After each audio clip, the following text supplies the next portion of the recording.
There are calls tonight for a government review into the care system after footage obtained exclusively by BBC South East showed staff at a residential home for disabled people drinking alcohol, stripping and swearing in the presence of a vulnerable young man that they were meant to be caring for. Now, it was run by the John Townsend Trust that also operated Westgate College for the Deaf, which has been shut down after inspectors found institutionalised failings and abuse. Tonight, politicians, parents and charities say that students at the school were let down and the authorities should have done more. You may find some of the images in Ali Fortescue's report disturbing. Lisa's son Joe is severely autistic. She hoped Thanet Lodge boarding house in Margate would be a place for him to call home. But the last thing she expected was this to hit the headlines. I want to baby. Does it really move that, Jane? A video showing the support workers that looked after him stripping, drinking and swearing in the boarding house common room. Here, a deaf and blind young man can be seen whilst his carer dances naked around him. He lost a lot of weight. He was quiet, but then manic at other times. And sometimes he didn't seem happy, sometimes he seemed okay, but that could be depending on which staff were on duty at the time.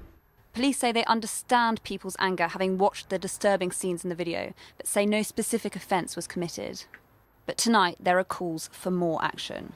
There does seem to be some need for further investigation, and I would welcome that. Today, the former chairman of the John Townsend Trust, John Collier, spoke out about this for the first time. In a statement, he said their behaviour is indefensible. The John Townsend Trust took all necessary steps to notify all the relevant authorities. I also want to make clear that many other staff in that boarding house are not to blame. The National Deaf Children's Society will be calling on the government to review what has happened at Margate so that we can learn lessons so that other vulnerable young people elsewhere aren't put through the same ordeal. I wrote to all four of those involved. Yesterday, Yvette Surridge said no conviction or prosecution was given because there were no young adults involved. David Gardner says he felt the incident brought no harm to the students, but admitted he shouldn't have allowed it to go on. He says he cared for the young adults to the best of his ability. Jane Smith says she was at a difficult point in her life and deeply regrets what happened. And Ben Healy says there's no such footage that displays him acting inappropriately. But with this footage in the public eye for the first time, it seems the pressure for action is mounting.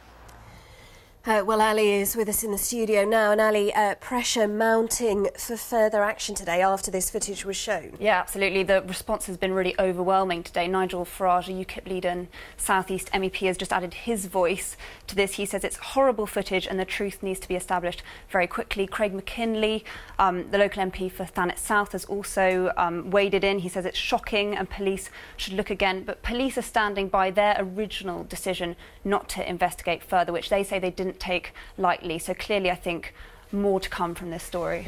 Thanks, Ali. Coming up in a moment, the Sussex Council getting in a mess over its verges, why they're not picking up litter on the A27 anymore.